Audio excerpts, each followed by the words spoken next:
Welcome to the Kentucky Central and Eastern Railroad. My name is Willie, and to give you a general background about myself, I was born and raised in Louisville, Kentucky, where as a childhood, my parents lived close to a CSX main line that ran between Louisville, Kentucky and to Cincinnati, Ohio. And from a childhood, that's where I grew my interest into railroading. The layout that I am going to be building is going to be 136 inches by 112 inches. As you can see in the background, you'll see some studs. I am sitting inside the building that will be housing the Kc&E. The Kc&E does not exist in real life. This layout is a pre-landscape layout, which that will be covered in a walkthrough in front of the computer when I show you the track plan. In case you're wondering if I have any railroad experience, and the answer to that question would be yes. I associate with the Kentucky Railway Museum, and for KRM I am part of the train crew mainly as a conductor.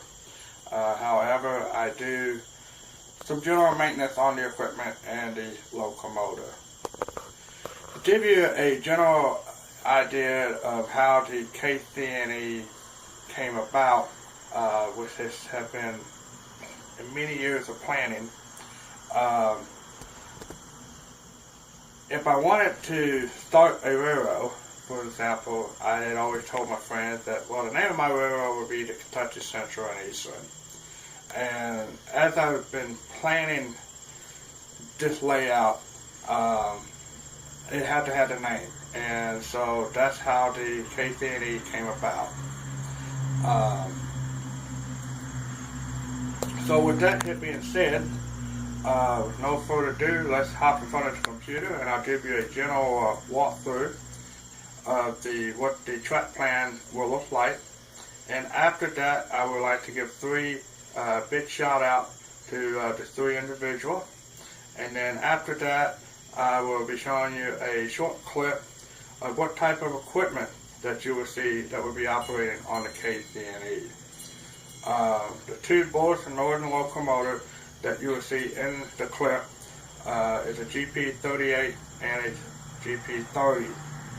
The plan call for those two locomotives will be the BN will be patched out and the Kc&E will be placed on those engines. At a later date, I am planning on buying an undecorated locomotive, preferably a GP38-2 or GP40, and that locomotive will be painted in the full paint scheme of the Kc&E. So with no further ado, let's hop in front of the computer and let's take a look at the track plan.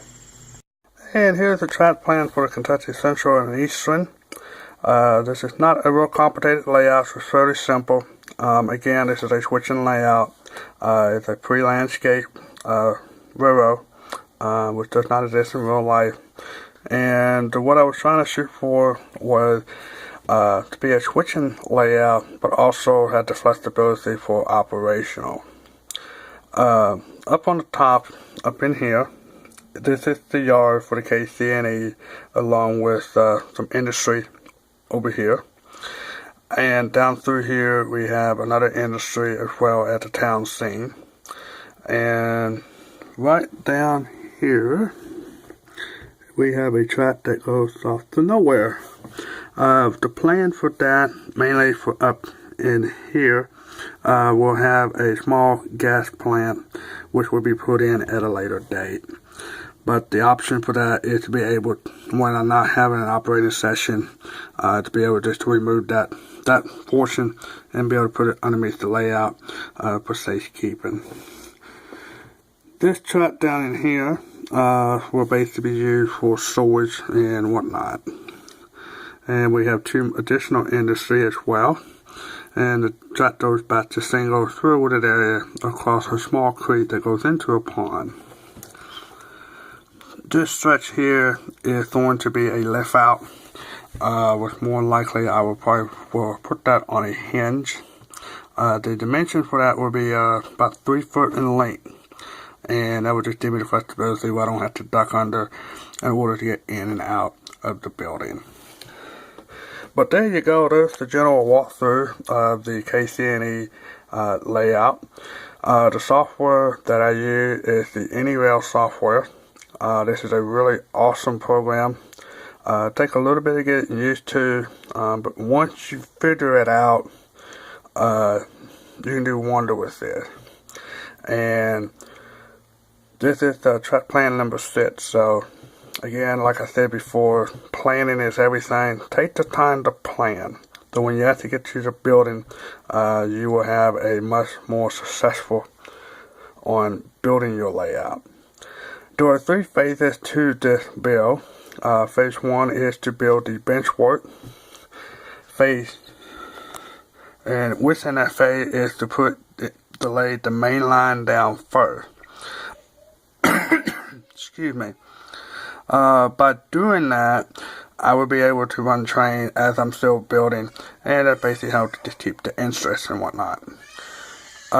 Phase 2 is to lay the second main line down and put in all the yard track and the industrial spur to go into the industry. And phase 3 will be the fun part, and that would be to do the scenery. I'd like to re-emphasize on what I was covering in our walkthrough with the track plan on planning. Take the time to do the planning, to do your research. If you do these things, you will find that you'll be a lot more successful, and when you actually start building your layout. That's what I did. I've probably been researching and planning for at least 2 years now. And asking the fellow, the small railroader, some ideas and suggestions, and YouTube. There are a whole bunch of videos out on YouTube on many different subjects and topics. Because of that, there are 3 gentlemen that I would like to give a shout out and a big thank you. Those 3 individuals is Thomas from Nashville and Eastern, Eric from the Illinois Southern, and Derek Glass from the Kingstone Railroad. Mr. Glass, if I got your railroad wrong, I apologize. These 3 individuals have been a huge help with me as I have been moving forward in my planning of my layout, giving me ideas, technique, what they experienced that worked and didn't work.